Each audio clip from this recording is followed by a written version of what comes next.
Okay, so this is part 2 of our example.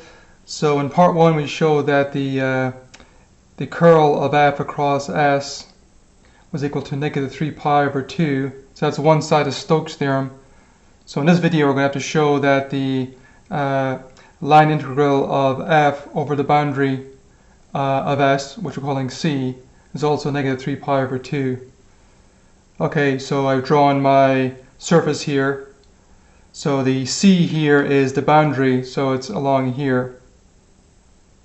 So we first have to parameterize that boundary. So from part 1, this is how I parameterize the surface. So I parameterize the whole surface here. So to parameterize just the boundary of it now, it's going to be so V range, if you look back in part 1, V range from 0 to 1. So if you want to be on the boundary, V would be 1. So pretty much I'm going to let V equal 1 up here, and I'm going to let U equal T. So that V equal 1 and U equal T up here, and let's call it R1. So we're going to put 1 in place of V here, so it'll be cosine of U, but now U is T. Put 1 in place of V here, it'll be sine of U, but now U is T.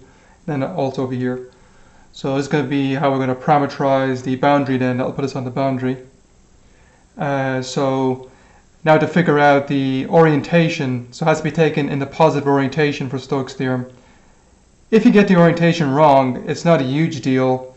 You'll just be off by a minus sign. But let's try and get the orientation correct here. Okay. So from our last example, the RU cross RV is our normal vector. And if you look back, it was equal to negative V I plus J plus K. And also V is between 0 and 1. That means if you drew that vector over here in your surface, I drew and then here, it's pointing down because the V would be negative, so it's pointing down here. So we have to find the positive orientation relative to this normal vector. So to do that, I'll take my little figure here. Again, the left hand I marked black. And what you do, you have to take the figure and put it so the head of the, if your little figure here is pointing in the direction of the normal vector, and then walking around the boundary, so suppose she's walking around the boundary here, the normal vectors would have to be on her left, which they are right now, because you can see this is her left hand here. So normal vectors are on the left side, so therefore going around this way looks like the positive orientation. If she went that way, say, then the normal vectors would be on her right side. So to get the positive orientation, the normal vectors would have to be on our left side, so it's going around this way, around the boundary. So let me draw that in here. Okay, so I've marked in the positive orientation, so again, if she's walking around it here, the normal vectors would be on her left side. Again, her head has to be in the direction of the normal vector, and she has to be on the boundary, walking around, and the normal vectors would have to be on her left, which they are, going this way. Okay. So going back over now to R1 here,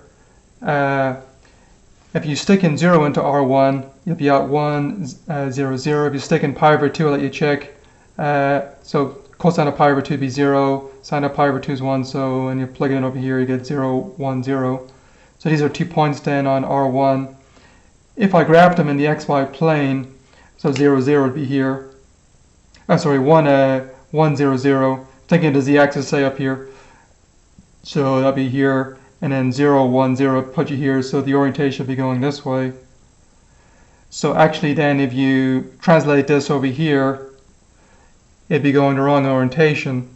So actually my R1 would be tracing out my boundary in the incorrect orientation. So to make it go the right way, I can just put a minus sign in front of the line integral when I do it. Okay, so let's do that. Let's continue. I'm going to write some things now.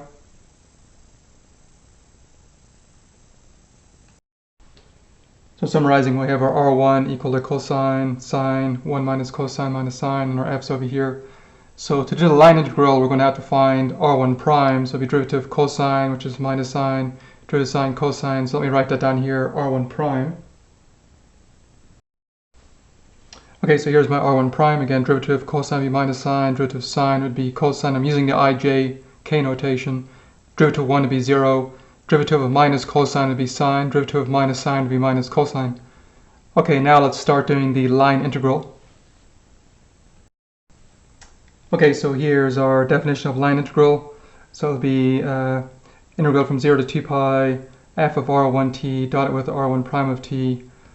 So my r1's up here, so the cosine of t will be the x that I'm going to put here. The sine of t will be the y that I'm going to put here, and the z will be this guy here. So that's what I'm going to do here. So f composed with f1. Then dotted with our r prime, which is here. So let me write that down here. Oh, one more thing, we forgot to put a minus sign, because again, the orientation is wrong on the R1, so we're going to put a minus sign in front there to compensate for that. Okay, so let's keep going. So making a substitution, we get this. So again, it's going to be negative y cubed. The y is sine of t, so it'll be minus sine t cubed. Then plus x cubed. X is cosine, so it'll be cosine cubed j minus z cubed. Z is this whole thing here. Cubed k dotted with r1 prime, so negative sine I cosine j sine t minus cosine tk. So now we're going to dot this. So we're going to go negative sine times negative sine cubed. That'll be sine to the fourth, and it'll be cosine t times cosine cubed. That'll be cosine to the fourth, and then this guy. So let me do that dot product down here. So doing a dot product, we get this. So it'll be sine to the fourth, cosine to the fourth, and this guy times that, which I have here. Okay, I'm going to make some substitutions now. So let me do that. I'm going to let w equal this. We're going to do double angles on these. So let's do that. Okay, so I'm going to let w equal this. So dw dt then will be, well, derivative 1 is 0, derivative of minus cosine to be sine, derivative of sine, minus sine, sorry, be minus cosine. That's what we have up here. So we'd have dw then equals sine t minus cosine t dt, which is right here. So this guy right here would be dw. So this guy up here is dw. Okay, so now I'm going to break the integral into two pieces and then make the w substitutions. Let me do that here. So breaking the integral into two pieces, so I'd have this guy still, and then this will be over here. But I'm changing to w substitution here, so it'll be w is 0. If you put 0 in here, it'll be 1 minus cosine of 0, which is 1, so, and sine of 0 is 0. So it'll be 1 minus 1, so this will be 0 here. Then you put 2 pi in there, it'll be 1 minus cosine of 2 pi, cosine of 2 pi is 1, and sine of 2 pi is 0, so this will be also 0 here.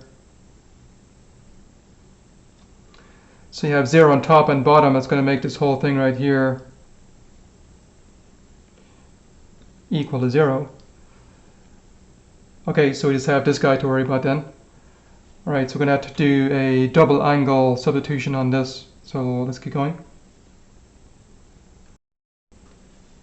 Okay, I'm going to erase a few things. Let me do that.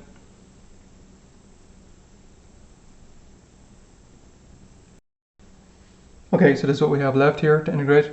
So I'm going to use these double angle formulas to try and break this guy down over here. So let's make some observations. Okay, so note here that sine to the fourth plus cosine to the fourth, you can write as sine squared squared, cosine squared squared. Then in place of sine squared, you can write this. In place of cosine squared, you can write this. So I'll have 1 minus cosine 2t over 2 squared, and then this guy squared. Then we have to expand this, each of these, so FOIL these. So it'll be, here it'll be, so using a plus b squared is a squared plus 2ab plus b squared, with a being 1, b being cosine of 2t. So the first one will be 1 minus 2 cosine 2t plus cosine 2t squared. So let me write it down here, divided by 4. So let me write these results right here.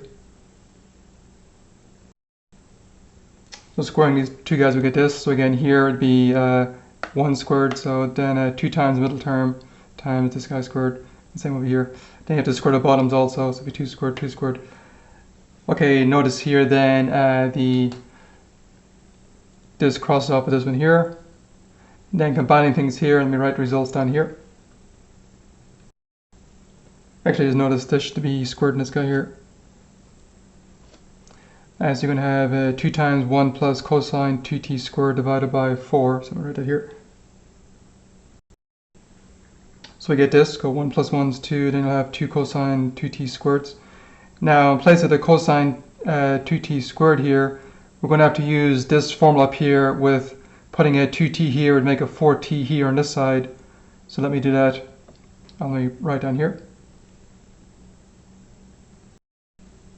So making a substitution, I get it in 1 plus cosine 4t over 2. So again, I'm using this formula up here with putting 2t here would make a 4t on this side. So cosine of 2t squared would be then 1 plus cosine of 4t over 2, which I have here. 2's are cross off here. Then combining stuff, we get, so we get this then. So 3 plus cosine of 4t over 4. Now I'm going to take this and replace it up in our top integral up here. So up here. So let me now do that. So I'm going to replace this now. So I'm going to write some things now. So let me do that. So making a substitution, we get, so making a substitution, we get this. And let's just break this into 2 pieces here. Actually, I just pulled out 1/4 out here. Okay, and now let's recall how to integrate cosine of, say, kt in general. So let me write it up here. So recall how to integrate cosine of kt. It's going to be sine kt over k plus some constant. So we're going to integrate this now, so let's do that. So integrating through, we get 3t. Integrating cosine of 4t, we get sine of 4t over 4. Then let's evaluate at 2 pi and 0. Let's do that. So putting 2 pi in place of t, and putting 0 in place of t, we get this. Then putting 2 pi in place of t here, it'll become 8 pi. Then putting 0, it'll have a sine of 0. Now the sine of 8 pi and the sine of 0 are both 0, so this is gone. And then reducing this 2 across off here. You can put 2 down here. So our final answer looks like negative 3 pi over 2. So it's negative 3 pi over 2, which is the same as the answer we got from part 1 of this video when we did the double integral. So we've shown the line integral over the boundary equals the double integral of the curl across S. So we verified Stokes' theorem. Alright, so we're done. And just to summarize, so hence we've shown that this guy, so the integral of f over the boundary equals a curl of f across S, and they both equal negative 3 pi over 2, so which verifies Stokes' theorem. Alright, so we're done.